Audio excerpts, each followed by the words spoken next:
በስመ አብ ወወልድ ወመንፈስ ቅዱስ አሐዱ አምላክ አሜን። እንኳን በሐምሌ 14 ቀን ታስበውና ተከብረው ለሚውሉ ለቅዱሳን በዓላት በዚች ቀን የጌታ ክርስቶስ ጭፍራ ቅዱስ አብሮኮሮኔዎስ በሰማዕትነት ያረፈበት የዕረፍቱ መታሰቢያ በዓል፣ የታላቁ አባ መቃርስና የሰማዕቱ አሞኔዎስ መታሰቢያ በዓላቸው በሰላም አደረሳችሁ አደረሰን። ቅዱስ አብሮኮሮኔዎስ። ሐምሌ 14 በዚች ቀን የጌታ ክርስቶስ ጭፍራ ቅዱስ አብሮኮሮኔዎስ በሰማዕትነት አረፈ። የዚህም ቅዱስ ትውልዱ ከኢየሩሳሌም ነው። የአባቱ ስም ክርስቶፎሮስ ነው። ትርጓሜውም ክርስቶስን የለበሰ ማለት ነው። ክርስቲያንም ነበረ። የእናቱም ስም ቴዎዶሲያ ነው። እሷ ግን ጣዖታትን ታመልክ ነበር። አባቱ ባረፈ ጊዜ እናቱ ወሰደችው። ከእርሱም ጋር ብዙ ገንዘብ ይዛ ወደ አንጾኪያ ከተማ ሄደች። ልጇንም በእስክንድሪያ ከተማ ገዥ አድርጎ ይሾመው ዘንድ ለዲዮቅልጥያኖስ እጅ መንሻ ሰጠችው። እርሱም ሾመው። የሹመት ደብዳቤውንም ጽፎ ክርስቲያኖችን እንዳሰቃይ ያዘዘው። ከአንጾኪያም ከተማ ወጥቶ ጥቂት እንደተጓዘ ወደ እርሱ የሚያስፈራ ቃል ከሰማይ መጣ። በስሙም ጠርቶ እንዲህ አለው፣ ከሃዲው ዲዮቅልጥያኖስ እንዳዘዘ ብታደርግ አንተ በክፉ አሟሟት ትሞታለህ የሚል ድምፅ። እርሱም ራስህን ትገልጥልኝ ዘንድ ጌታዬ ሆይ እለምንሃለሁ አለው። ወዲያውኑም የብርሃን መስቀል ታየው። ዳግመኛም በኢየሩሳሌም ተሰቀልኩ፣ የሕያው እግዚአብሔር ልጅ ኢየሱስ ክርስቶስ እኔ ነኝ የሚለውን ቃል ሰማ። ይህንንም ቃል በሰማ ጊዜ እጅግ ፈራ። ተመልሶም ከአንጥረኛ ዘንድ የወርቅ መስቀል አሰራ። ከዚህም በኋላ ወደ እስክንድሪያ ከተማ ተጓዘ። በጉዞውም ውስጥ ሊገድሉት አመፀኞች አረማውያን ተነሱበት። እርሱም በእነርሱ ላይ በርትቶ ክብር ይግባውና በጌታ በኢየሱስ ክርስቶስ መስቀል ድል አደረጋቸው። እናቱም በጦርነት ላይ ለረዱህና ላዳኑ አማልክት መስዋዕትን ሰዋ አለችው። እርሱም እንዲህ አላት፣ እኔስ አዳኝ በሆነ በመስቀሉ ኃይል ላዳነኝ ክብር ይግባውና ለእግዚአብሔር ሰዋለሁ አላት። ይህንንም በሰማች ጊዜ ልጇ አብሮኮሮኔዎስን ክርስቲያን እንደሆነ ወደ አመፀኛው ዲዮቅልጥያኖስ ልካ ነገረችው። ዲዮቅልጥያኖስም ጭፍራ ልኮ ወደ ቂሳርያ ከተማ አስወሰደው። የቂሳርያዋንም ገዥ ስለ እርሱ እንዲመረምርና እንዳሰቃዩ አዘዘው። ከዚህ በኋላ ወደ መኮንኑ ባቀረቡት ጊዜ በፊቱ ቆሞ ክብር ይግባውና በጌታችን በመድኃኒታችን በኢየሱስ ክርስቶስ ስም ታመነ። ለመሞት እስከሚደርስም ድረስ ጽኑ ግርፋትን ገረፈው። ከዚህ በኋላ አሰረው። በዚያችም ሌሊት ክብር ይግባውና ጌታችን መድኃኒታችን ኢየሱስ ክርስቶስ በታላቅ ብርሃን ውስጥ ታየው። ከእርሱም ጋር ብርሃናዊ መላእክቶች አሉ። ከማሰሪያውም ፈታውና በመለኮታዊ እጁ ዳሰሰው፣ ከቁስሎቹም ሁሉ አዳነው። በማግስቱም መኮንኑ ስለ ቅዱሱ ዜና ሞቶ እንደሆነ ወይም አልሞተ እንደሆነ ጠየቀ። ለእርሱም የሞተ መስሎት ነበርና። ቅዱሱም በመጣ ጊዜ ጤነኛ ሆኖ አየውና መኮንኑ አደነቀ። በዚያ የነበሩ ሕዝቡም አይተው እጅግ አደነቁ። እንዲህም እያሉ ጮኹ፣ እኛ በግልጥ ክርስቲያን ነን፣ በቅዱስ አብሮኮሮኔዎስ አምላክ እናምናለን እያሉ ጮኹ። ከእነርሱም ጋር 2 መኳንንትና 12 ሴቶች እናቱ ቴዎዶሲዎስ ነበሩ። መኮንኑም ራሶቻቸውን በሰይፍ እንዲቆርጧቸው አዘዘ። እነርሱም ቆረጧቸው። በመንግሥተ ሰማያትም የሰማዕትነትን አክሊል ሐምሌ 6 ቀን ተቀበሉ። ቅዱስ አብሮኮሮኔዎስን ግን ምን እንደሚያደርግበት እስኪያስብ ድረስ 3 ቀን አሰረው። ከዚህም በኋላ አውጥቶ እንዲህ አለው፣ ልብህ እንዲመለስ ነፍስህንም እንድታድን ለአማልክትም እንድትሰዋ እነሆ በአንተ ላይ 3 ቀን ታገስኩ አለው። ቅዱስም እንዲህ ብሎ መለሰለት፣ መኮንን ሆይ የለም፣ ልቤ ወደ ስህተት አይመለስም። ክብር ይግባውና ከጌታዬ ከመድኃኒቴ ከኢየሱስ ክርስቶስ በቀር ሌላ አምላክ እንደሌለ አውቄ ተረድቻለሁ አለው። ጣዖታቱም ሁሉ ከእንጨትና ከድንጋይ በሰው እጅ የተሰሩ ፍጡራን ናቸው እንጂ አማልክት አይደሉም፣ አይጎዱም፣ አይጠቅሙም አለው። መኮንኑም ይህንን ሰምቶ እጅግ ተቆጣ። ጎኖቹንም በሰይፍ እንዲሰነጣጥቁ አዘዘ። አርካሊዮስ የሚባል ባለ ሰይፍም የቅዱሱን ጎኖች ሊሰነጥቅ እጁን ዘረጋ። ያን ጊዜም እጁ ደረቀች፣ ወድቆም ሞተ። መኮንኑም ተቆጥቶ በምድር ጥለው ይገርፉት ዘንድ አዘዘ።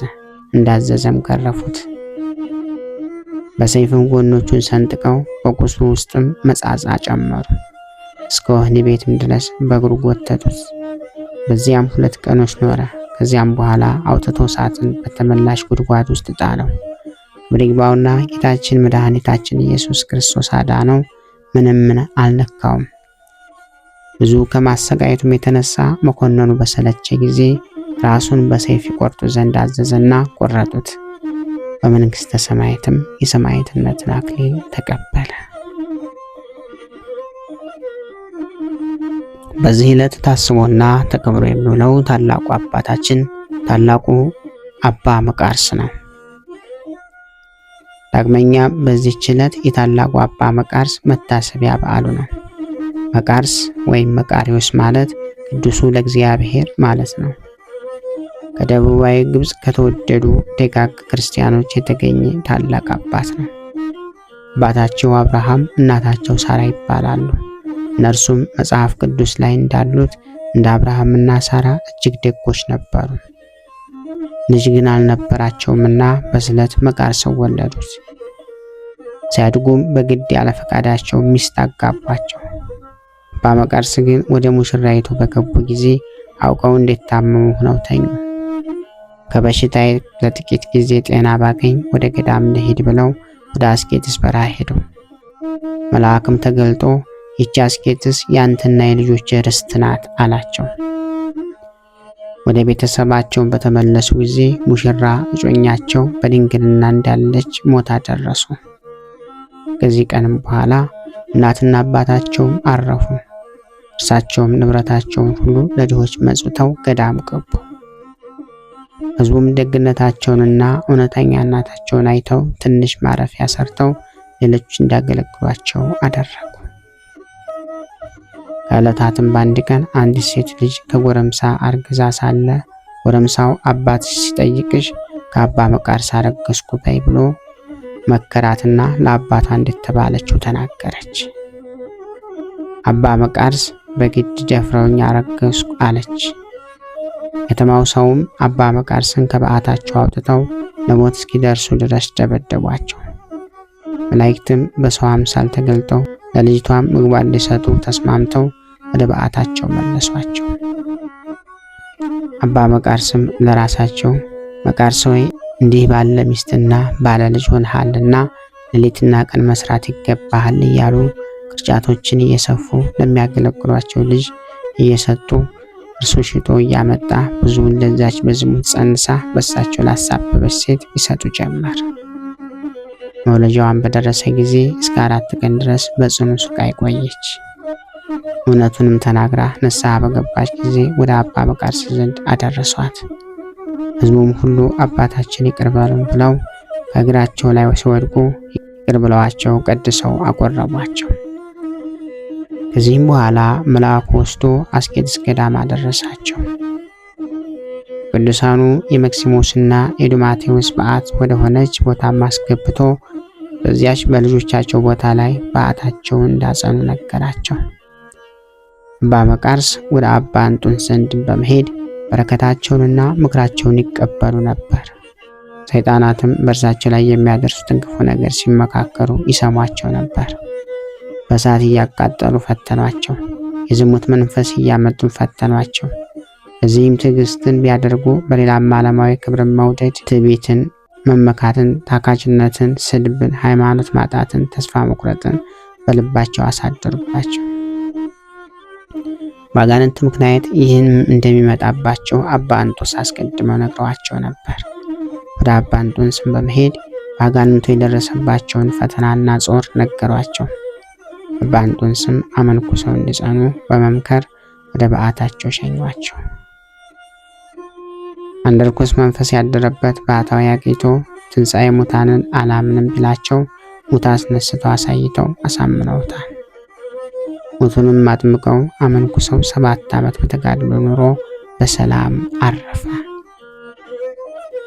አባ መቃርስ በበረሃ ውስጥ ራቁታቸውን ጌታችን ከብርዱም ሆነ ከሙቀቱ እየጠበቃቸው 40 ዓመት የኖሩ ጻድቃን አገኟቸውና እንደናንተ እንድንሆን ምን ላድርግ ብሏቸው ወደ በዓት ተመልሰ ስለ ኃጢአት አልቅስ አንተም እንደኛ ትሆናለህ አሏቸው።